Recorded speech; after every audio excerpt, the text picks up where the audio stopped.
오늘 우리에게 주신 거룩하신 하나님의 말씀이었습니다. 여러분, 참 시간과 세월이 빠르죠? 어느덧 시간이 흘러서 이 한 해의 마지막 주일을 보내고 있어요. 여러분이 이 한 해를 돌이켜볼 때 후회되는 일이 많으세요? 만족스러운 일이 많으세요? 어떻습니까? 어떤 일이 더 많으세요? 아무래도 후회되는 일이 더 많을 거예요. 언제나 우리의 인생은 후회가 앞서는 경우가 많습니다. 그렇죠? 자, 왜 그럴까요? 왜 우리의 인생은 후회가 앞서는 경우가 많은 걸까요?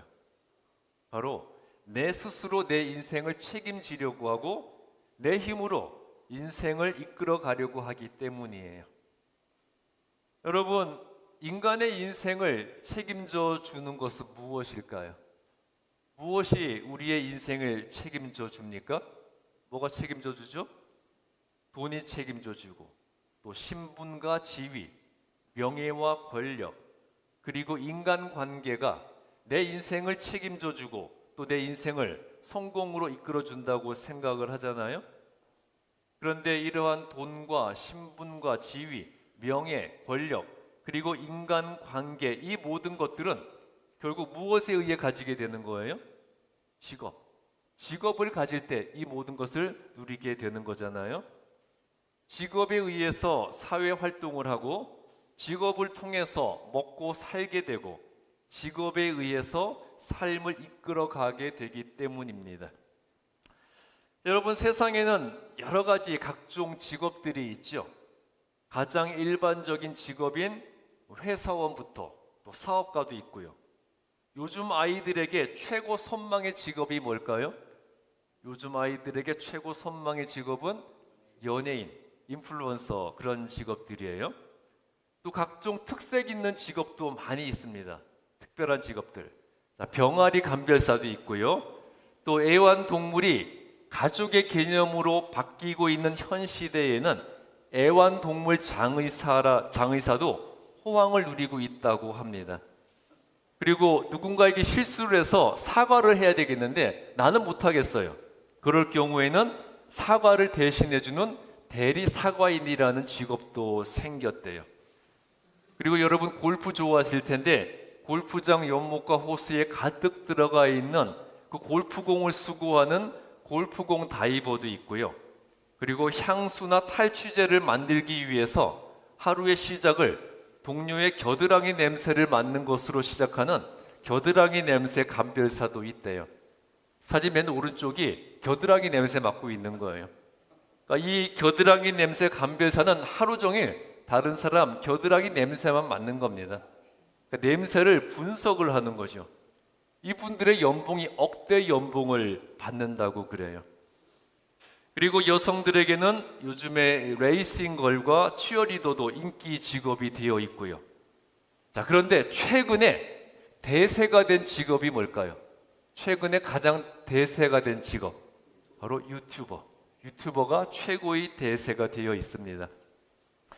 자, 그렇다면 모든 사람들이 생각하는 최고의 직업은 무엇일까요? 모든 사람들이 생각하는 최고의 직업, 여전히 많은 사람들에게는 의사, 판검사, 변호사가 인기 직업으로 꼽히고 있는데, 그런데요, 급속도로 발전하는 인공지능 AI가 언젠가는 인간의 직업의 대부분을 대체하게 될 것이라고 예견되고 있어요. 여러분도 들어보셨죠?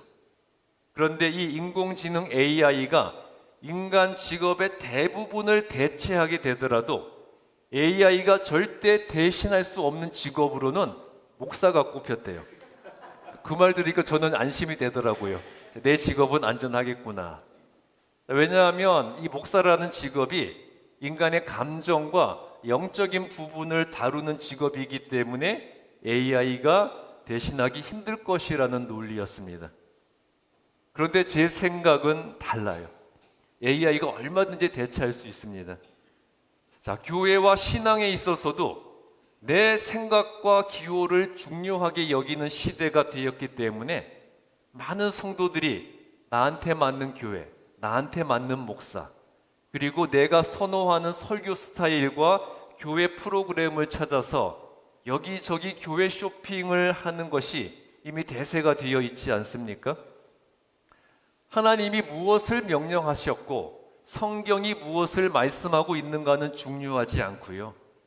좋은 목소리와 현란한 말솜씨로 내 귀에 듣기 좋은 설교, 그리고 내가 의롭고 축복받을 만하다고 인정해주는 설교를 좋은 설교라고 단정지어 버립니다. 여러분, 요즘에는 AI가요 그냥 프로그램이나 기계로 존재하는 게 아니에요. 저 사진처럼 사람의 모습을 만들어 놓고 그 안에 AI, 인공지능을 집어넣습니다. 그러니까 AI에게 교인들이 좋아하는 외모와 성우 뺨치는 좋은 목소리를 입히고요, 성경 데이터를 집어넣고 각종 목회 정보와 또 주석, 설교 자료를 입력해 준 다음에 목회의 방향과 설교 스타일을 지정해 주면, 자, 교인들이 가장 선호하는 완벽한 맞춤형 목사가 탄생할 수 있지 않겠습니까? 자, 그러면 교인들이 시키는 대로, 교인들이 원하는 대로 움직여줄 목사가 만들어지는 거고요.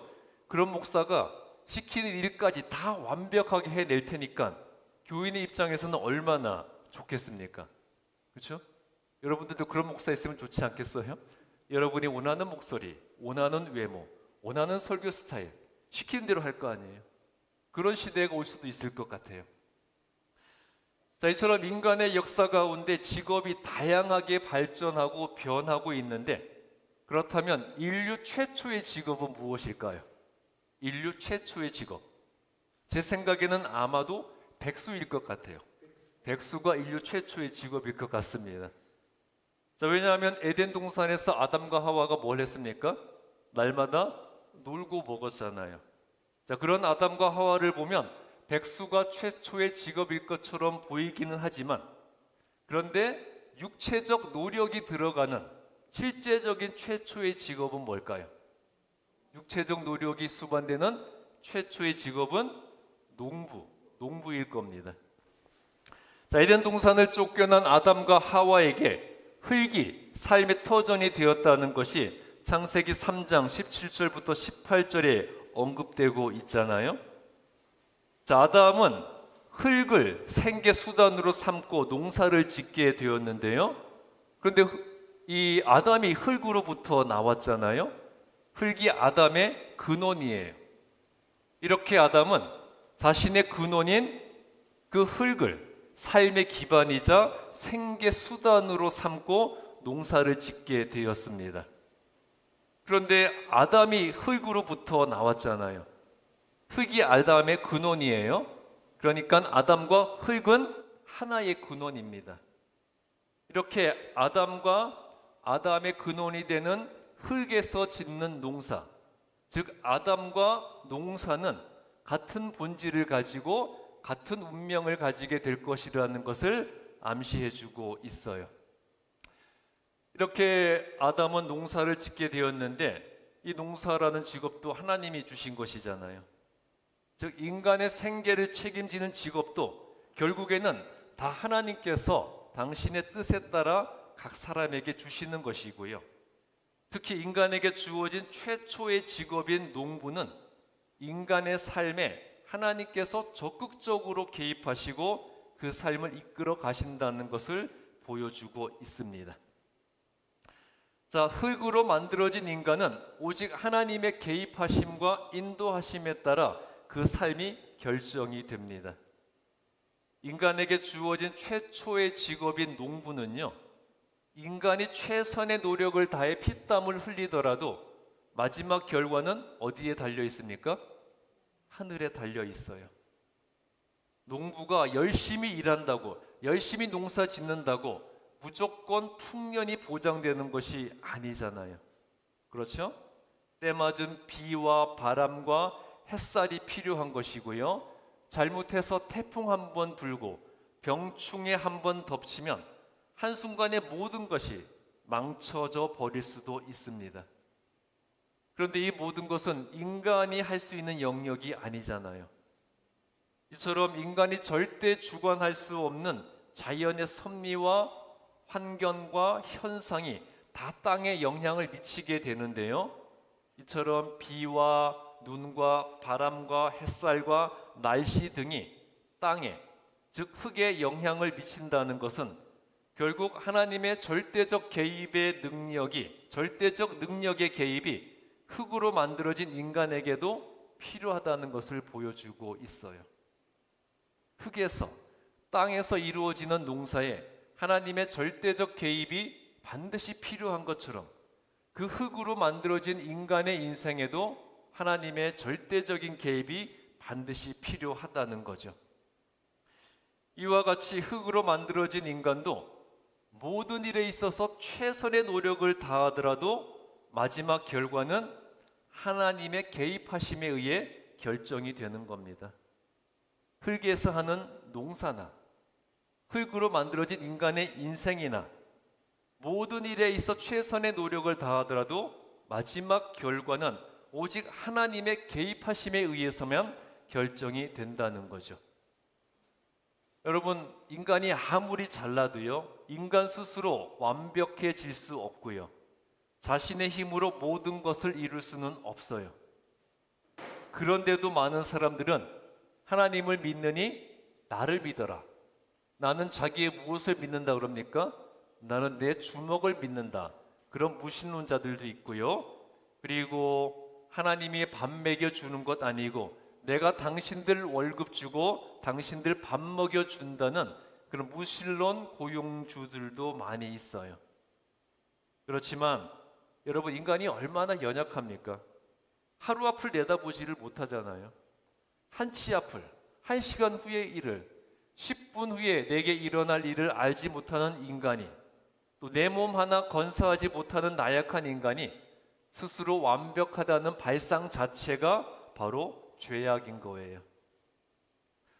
오늘 구약 본문 창세기 3장 15절부터 19절은 하나님을 떠나서 불완전하게 된 인간의 앞길을 막고 실족시키려는 사탄으로 인해서 우리 인간의 삶에는 끊임없는 시련과 고난이 찾아오게 되었다는 것을 말씀하고 있어요.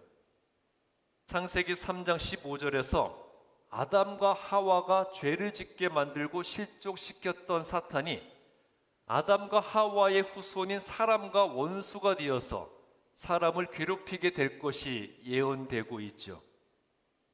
이 사탄의 역사로 인해서 17절에서 보여지듯이 인간이 종일토록 수고하고 최선의 노력을 다해도 그 결과를 알지 못하게 되었습니다. 아무리 노력하고 최선을 다해도 그 결과를 사탄의 방해 때문에 알지 못하게 되는 그런 인생을 살게 되었다는 거죠. 그렇지만 하나님께서는 여자의 후손, 즉 이 세상에 오실 메시아를 통해서 우리의 앞길을 가로막는 사탄의 머리를 상하게 하실 것이라고 하셨는데요. 사탄의 머리를 상하게 한다. 머리를 상하게 한다는 게 무슨 의미겠습니까? 치명상을 입힌다는 거죠. 하나님께서 당신의 외아들 메시아 그리스도를 보내셔서 그 메시아를 여자의 후손으로 보내셔서 사탄의 머리에 치명상을 입히고 우리의 앞길을 완전하게 가로막지 못하게 막아주신다는 거예요. 여기서 머리는 신체상의 머리뿐만 아니라 우리 사람들을 힘들게 하는 세상의 권세와 상황과 환경까지 의미하고 있는데요. 자, 사탄의 머리에 치명상을 입힘으로써 하나님께서는 우리 인생의 모든 장애물을 극복하게 해주시고요, 평안히 쉬고 은혜를 받을 길을 열어주신다고 약속을 하신 것입니다. 물론 사탄도 가만히 있지 않겠죠. 사탄도 끝까지 하나님께 최후의 발악을 할 거예요. 자, 쥐도 막다른 골목에 몰리면 어떻게 한다고 합니까? 고양이한테 대든다는 말이 있잖아요. 정말로 궁지에 몰린 쥐가 고양이에게 덤비는 영상을 본 적도 있습니다. 그리고 제가 한국에서 군대에 있을 때 하루는 내부반에 쥐가 한 마리 들어온 적이 있었어요. 그러니까 내부반에 있는 병사들이 쥐를 잡으려고 쫓아다니다가 병사 한 명이 주전자에 있는 끓는 물을 쥐에게 부어 버렸고요. 그래서 온몸에 화상을 입은 쥐는 쓰러졌지만 쓰러진 후에도 자기를 집어들려는 병사를 향해서 안간히 힘을 다해 몸을 일으키더니 이빨을 드러내고 마지막까지 덤벼들었어요. 그렇지만 그렇게 저항을 해봤자 쥐가 사람을 이길 수는 없는 일이죠. 사탄도 마찬가지입니다. 사탄은 인간의 발꿈치밖에 상하게 할 수 없어요. 사람의 후손으로 오신 메시아는 사탄의 머리를 상하게 해서 치명상을 입히는데 사탄은 사람의 발꿈치만 상하게 한다고 했습니다. 즉 인간의 앞길에 어느 정도는 방해를 할 수 있고 인간이 하려는 일을 조금 지체시킬 수는 있겠지만 딱 거기까지라는 거예요. 반면에 여자의 후손으로 오시는 예수 그리스도는 사탄의 머리를 상하게 함으로써 치명타를 가하시고요, 우리의 앞길을 더 이상 사탄이 가로막지 못하게 해주신다고 했습니다. 그리고 그 예수님께서 사탄이 가로막은 우리의 그 일에 직접 개입하셔서 우리의 미래를 책임지고 이끌어 주신다고 하신 것이에요. 오늘 신약 본문 마태복음 11장 27절부터 30절 말씀은 무거운 짐을 지고 수고해야만 하는 인간의 삶에 평안을 주시기 위해서 예수님께서 이 땅에 오셨다는 것을 밝히고 있습니다. 인간은 죄로 인한 타락 이후에 무거운 짐을 지고 살아야 하는 운명 가운데서 결과를 예측할 수 없는 수고를 하게 되었어요. 아무리 내가 수고를 하더라도 그 결과를 예측할 수 없는 인생을 살게 되었다는 거죠. 여러분, 인간의 인생에 100% 결과를 자신할 수 있는 일이 얼마나 있겠습니까? 사업하시는 분들 잘 아실 거예요. 사업상의 계약이 막판에 틀어질 수도 있고요. 국가 간의 조약조차도 한순간에 깨어질 수 있습니다. 여러분들도 아시겠지만 2019년에 미국 대통령 트럼프와 북한의 김정은이 정상회담 후에 합의를 앞두고 있을 때 드디어 한반도에도 평화가 찾아오나 싶었지만 마지막 순간에 회담이 결렬되는 것을 우리 눈으로 목격한 적도 있지 않습니까? 그리고 여러분이 좋아하시는 스포츠에도 막판의 결과가 뒤집히는 역전의 승부가 속출하잖아요. 그래서 야구는 언제부터 시작이란 말도 있습니까? 야구는 9회 말 투아웃부터 시작이라는 말도 있어요. 미국의 프로야구팀인 뉴욕 양키스의 전설적 스타인 요기 베라는요, 끝날 때까지는 끝난 것이 아니다, 그런 유명한 어록도 남겼습니다. 끝날 때까지는 아무 결과도 알 수가 없다는 거예요. 정말 서로 사랑해서 수년간 연애하다가 결혼에 이르렀는데 막판에 파혼되는 경우도 있고요. 또 회사에서는 이미 승진이 결정되었는데 마지막 순간에 갑자기 위에서 내려온 낙하산 인사로 인해서 승진이 누락돼 버리기도 하고요. 목회자들도요, 다 결정되어졌다고 생각했던 사역지가 취소되는 경우가 많아요. 그래서 한인 목회자들 사이에서는 전도사나 부목사나 담임 목사에 관계없이 교회에서 청빙이 결정되었다는 통보를 받아도 확실한 것이 아니고, 부임 날짜가 결정되어서도 안심하면 안 되고, 100%도 안 되고 150% 확실해야 되고, 교회에 가서 부임 인사를 마치기 전까지는 절대 안심할 수 없다는 말까지 있습니다. 저도 전도사 부목사 시절에 부임 날짜까지 다 받았고요, 절대로 마음 변하면 안 되고 꼭 자기 교회에 와서 사역을 해줘야 한다는 말까지 들었는데도 마지막에 교회 측에서 일방적으로 청빙을 취소한 경험이 몇 번 있었어요. 여러분, 세상에서 인간의 일에 100% 확실한 것은 있을 수가 없습니다. 그렇기 때문에 27절에서 예수님께서 그러한 인간의 일에 직접 개입하시기 위해 하나님의 모든 권세를 가지고 이 땅에 내려오셨다고 했어요. 인간의 일은 확실하지가 않기 때문에 예수님이 직접 그 일에 개입하시기 위해 하나님의 권세를 가지고 이 땅에 오셨다는 거예요. 그리고 28절에서 내 스스로 해결할 수 없는 모든 일의 마무리와 결과를 예수님께서 대신해서 해줄 테니까 당신 앞에 나아오기만 하라고 말씀하고 계십니다. 자, 예수님이 대신해 주시겠다고 모든 문제를 가지고 예수님 앞으로 나아오기만 하라고 하는데 우리는 왜 스스로 해결할 능력도 없으면서 내 문제를 내가 꽉 붙잡고 놓지를 못하는 걸까요? 여러분, 내 문제 내가 꽉 붙잡고 있잖아요. 내려놓지를 못합니다. 해결할 능력도 없으면서 내 문제를 내려놓지를 못해요. 그 문제를 붙잡고 무엇을 합니까? 걱정만 하는 거잖아요. 자, 내가 해결할 능력이 없으면서 그 문제를 붙잡고 걱정한다고 해서 문제가 해결이 됩니까? 안 됩니까? 안 되잖아요. 그런데도 왜 우리는 끝없이 내 문제를 내가 붙잡고 끝없이 걱정만 하는 걸까요? 여러분, 기도하면서도 내려놓지 못하고 기도하면서도 맡기지 못하는 것이 인간의 불신앙과 어리석음입니다. 우리는 우리의 모든 것을 하나님 앞에 그리고 예수님 앞에 내려놓아야 합니다. 이스라엘 백성들이 애굽을 탈출하기는 했지만 자신들의 앞을 가로막는 홍해 앞에 서게 되었어요. 그리고 40년의 고생 끝에 약속의 땅 가나안에 이르렀지만 그들은 가나안을 가로막고 있는 요단강을 바라보게 되었고요. 간신히 요단강을 건넜지만 이제는 자신들의 힘으로는 절대 무너뜨릴 수 없는 강하고 견고한 여리고성을 마주치게 되었어요. 그리고 기드온과 300명의 용사는 수없이 많은 미디안 대군과 싸워야 했고요. 소년 다윗은 거인 골리앗 앞에 서게 되었고요. 다니엘은 사자굴에 던져졌고 예수님의 제자들은 자신들만 바라보고 있는 5,000명의 사람을 5개의 떡과 2개의 고기로 다 먹여야 하는 그런 상황에 처하게 되었습니다.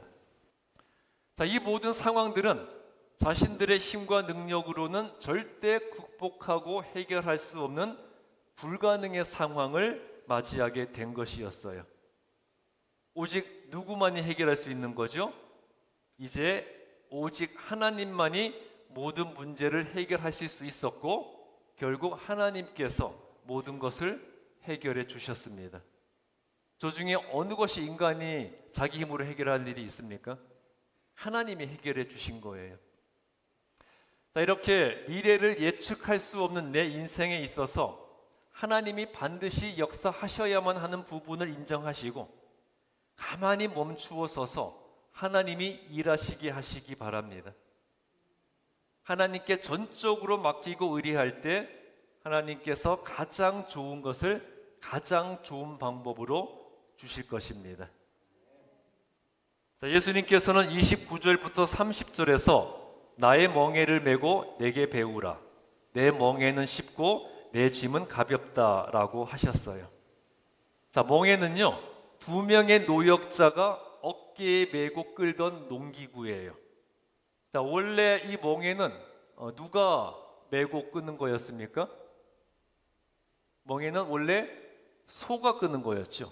소 같은 짐승이 끄는 농기구인데 이런 멍에를 사람이 끈다는 것은 인간의 힘으로는 감당하기 어려운 고되고 힘든 중노동이었어요. 그러므로 여기서 멍에는요 인간 인생의 무거운 짐을 상징하고 있어요. 문제는 그 짐을 인간 스스로는 감당할 수가 없다는 것인데 그래서 예수님께서는 28절에서 예수님과 함께 멍에를 메면 예수님이 그 모든 것을 대신하여 감당하시고 우리를 쉬게 해주신다고 하셨어요. 멍에를 나 혼자 메면 내가 감당할 수 없지만 예수님과 함께 메면 예수님이 대신 다 져주시고 우리를 쉬게 해주신다는 것이었습니다. 그래서 29절을 보면 예수님께서 너희 마음이 쉼을 얻을 것이다 라고 분명하게 약속을 하셨어요. 내가 너희 명예를 메고 너희는 마음의 쉼을 얻을 것이다. 자, 여기서 마음은 생명과 영혼, 더 나아가서 자아를 의미하고 있는데요.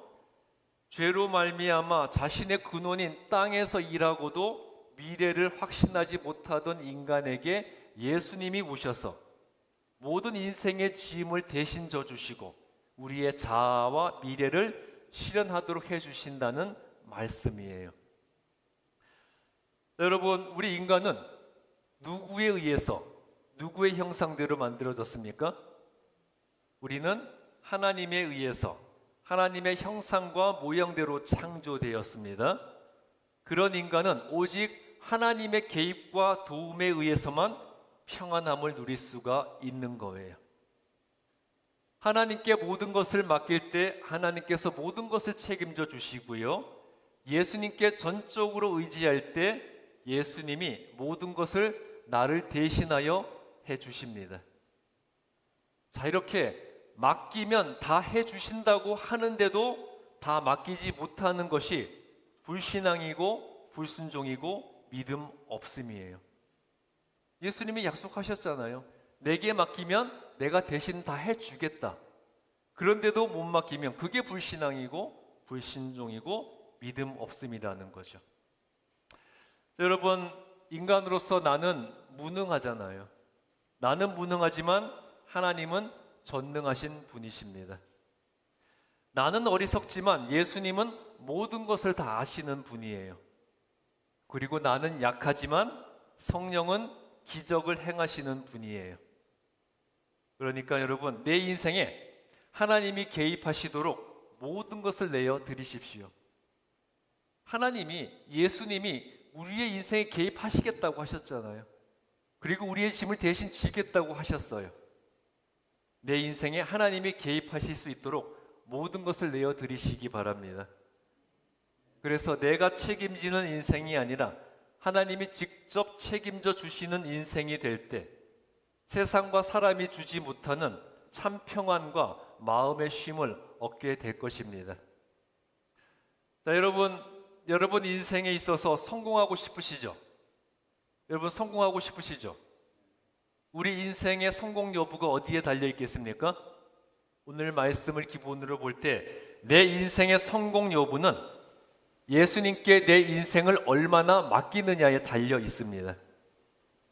내가 내 자신을 사랑하고 내 가정을 사랑하고 내 교회를 진정으로 사랑한다면, 이 모든 것에 있어서 성공하기를 원한다면 예수님께 맡기셔야 됩니다. 나를, 내 가정을, 우리 교회를 맡기셔야 돼요. 내 자신을 사랑하고 내 가정을 사랑하고 내 교회를 진정으로 사랑한다면 내가 스스로 무엇을 다 하려고 하지 마시고요. 나를 위해서, 내 가정을 위해서, 내 교회를 위해서 예수님 앞에 나가십시오. 예수님 앞에 나가면 예수님이 모든 멍에를 져주시고 우리의 자아를, 그리고 우리의 미래를 확증해 주실 겁니다. 자, 여러분, 믿음이 뭐예요? 믿음. 자, 오늘 말씀을 통해 볼 때 믿음이 뭐예요? 믿음. 예수님께 맡기는 것이 믿음입니다. 자, 그 믿음을 가지고 앞으로의 시간을 예수님과 함께 모든 것을 이기고 나아가는 우리 주반석교회 성도들이 되시기를 주님의 이름으로 축복합니다.